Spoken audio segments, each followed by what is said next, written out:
Para pamirsa pandemen waosan cariyos basa Jawi ingkang wonten papan pundi kemawon. Sugeng pepanggihan malih dening kula Hadi Pamungkas ing waosan cariyos basa Jawi. Purwakane ngatur pambuka kula mugi panjenengan sedaya tansah pinayungan karahayon saking Gusti Kang Maha Idi. Ing kalodhangan menika kula badhe ngaturaken salah setunggaling waosan cariyos cekak anggitanipun dawam kanthi ira-iraan lemah kopar. Cariyos menika kapetik saking kalawarti panyebar semangat wulan November warsa 2017. Kados pundi lampahipun cariyos? Sumangga dipun pidhangetaken.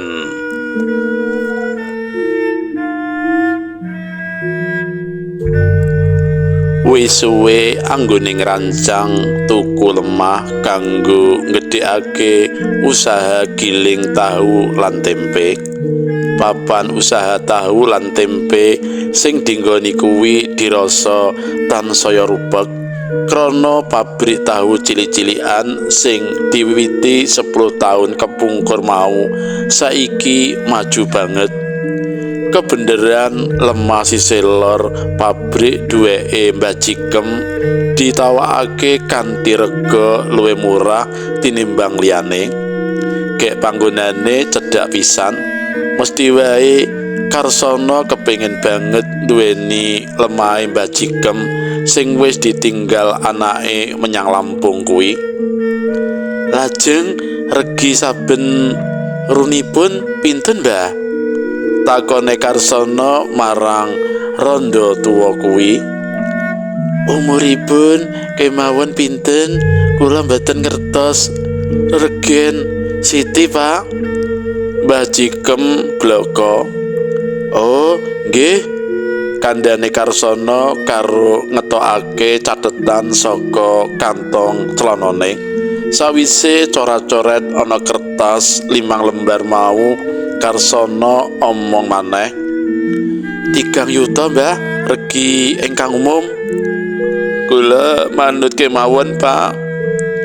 Saderengipun nyuwun ngapunten, Mbah, menawi cocok kula nyuwun wekdal sawetawis kangge bayaripun. Karsono nambahi, keleresan, Pak, kula nggih betah rembakan kalian yoga kula ingkang wonten Sumatera rumiyin. Sumatera, Mbah? Karsono benerake. Inggih niku, ujare Mbah Jikem. Wengi candake Karsono gragapan tangi nalika mentas wae jam tembok muni ping 12. Kringet gobyos jedul saka pori-pori sekujur awake. Ambekane krenggosan kaya mentas wae diburu demit. Ana tenger apa iki ya? Kok aku ngimpi diuber-uber wong sing gawa tali abang, tali sing nalika disabetake lemah dadekake lemah mau kobong mulat-mulat. Karsono takon jroning ati, dadane sisih kiwa krasa panas, rasane kaya ana sisa kopare geni ing alam pangimpen mau. Telung wengi sabanjure impen medeni mau teka maneh, malah pawongan sing marani dheweke luwih medeni dibanding sadurunge. Ngati-ati kowe. Ancaman pawongan brewa rambut mawut-mawut siung mringis siap arep ngletak dheweke mau. Yen kowe terusake anggonmu tuku lemah, kowe bakal nemahi bilai. Eling-elingen pesenku iki. Sambunge pawongan klambi abang brandang iku. Apa sing mentas dialami mau dening Karsono banjur ditakokake dening Kiai Bajuri, ulama mumpuni saka desa Susuh Bangu, saka Kiai sepuh sing duweni kawaskitan mau Karsono lagi mudeng menawa ing awale taun 50-an lemah sing arep dituku kuwi tau dipanggoni Mbah Gambyong Jeprak. Mbah Gambyong Jeprak kuwi sawijining dukun ngilmu ireng sing penggaweane njengges lan nenung marang sapa wae sing dadi mungsuhe merga wong mau ngalang-alangi sediane. Mbah Gambyong uga duwe usaha liya yaiku motangake dhuwit, mesti wae nyaure nganaki kadhe anakane nekegulu.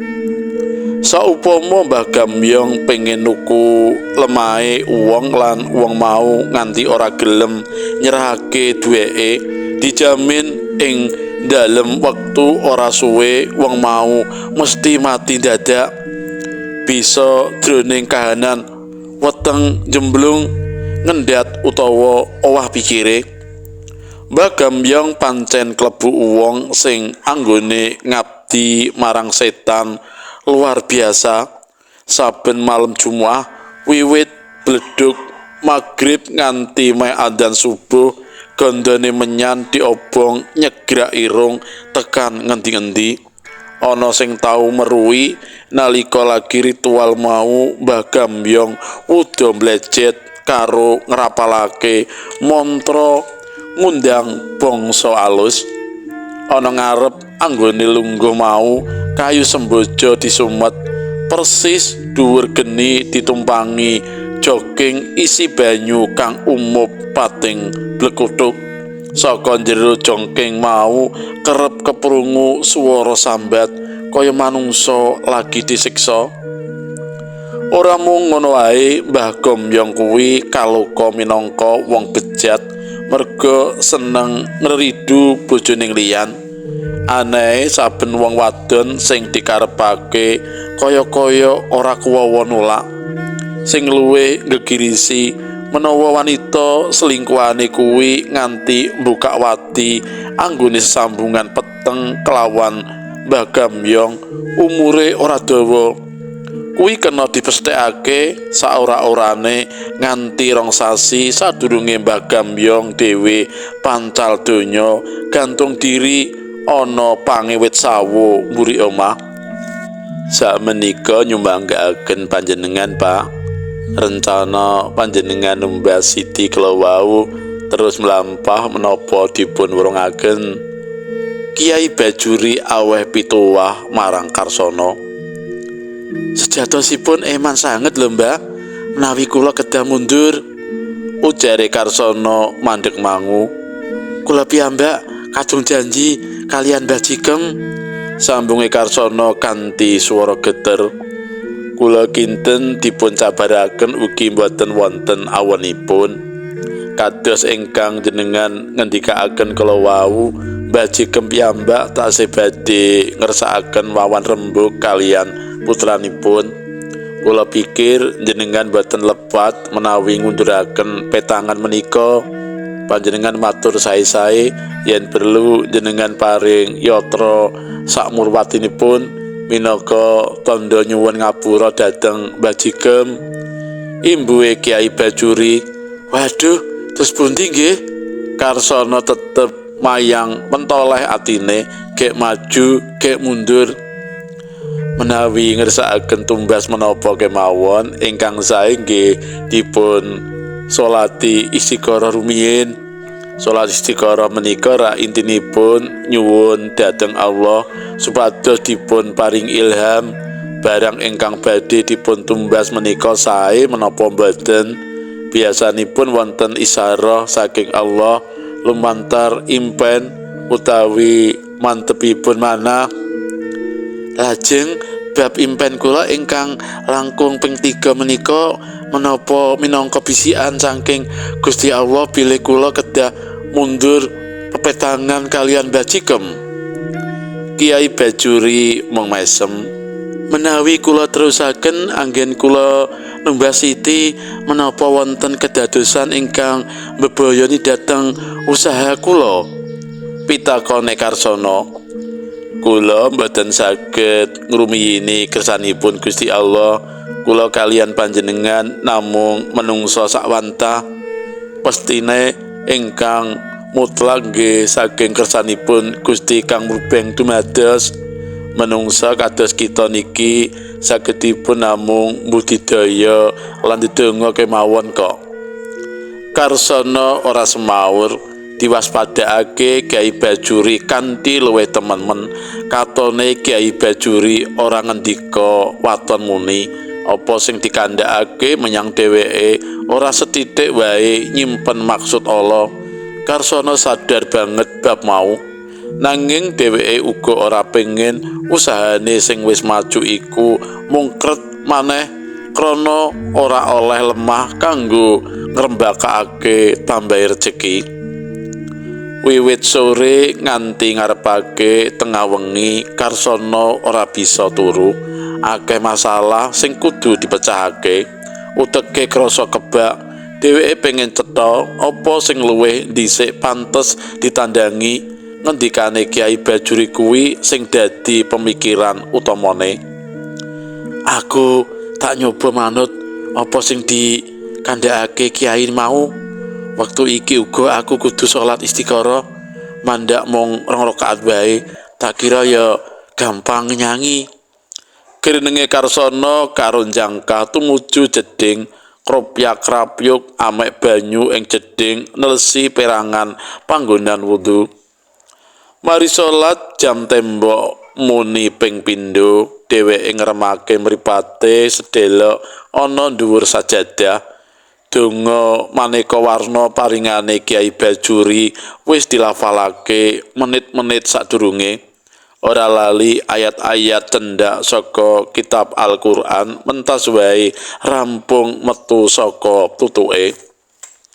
Barengi karo kluruke jago ambalan sing kaping 5, Karsana jenggirat kaget pas ana sisih tengene ana wewujudan lungguh jejeri. Anggonmu tetukon lemah wurung ana wae, yen kowe nekat ora becik akibate. Cim-cim ganas ingonane Mbah Gamyong dina iki nguasani wewengkon lemah sing arep mbok tuku kuwi. Bangsa lelembut kuwi ora gelem ngalih saka papan tilas nggon uripe juragane. Ucape wewujudan sing ngaku jeneng Sono Karya mau. Sapa Sono Karya? Karsana ora mikir, liya dina bisa digenahake marang Kyai Bajuri. Tumrap Karsana sing baku dheweke pengin ngundhakake sedekah yen pancen ora manfaati gagal nuku lemahe Mbah Jikem dudu perkara sing marai mumet ana pikiran. Karsana wis yakin kaya ngendikane para winasis babagan agama kae, sedekah kuwi ora bakal ngurangi bondo, suwalike malah ndadekake donya branane sing sedekah tambah akeh, tambah barokah. Manfaat kanggo butuhe urip ing donya uga apik kanggo urip akhirat ing tembene.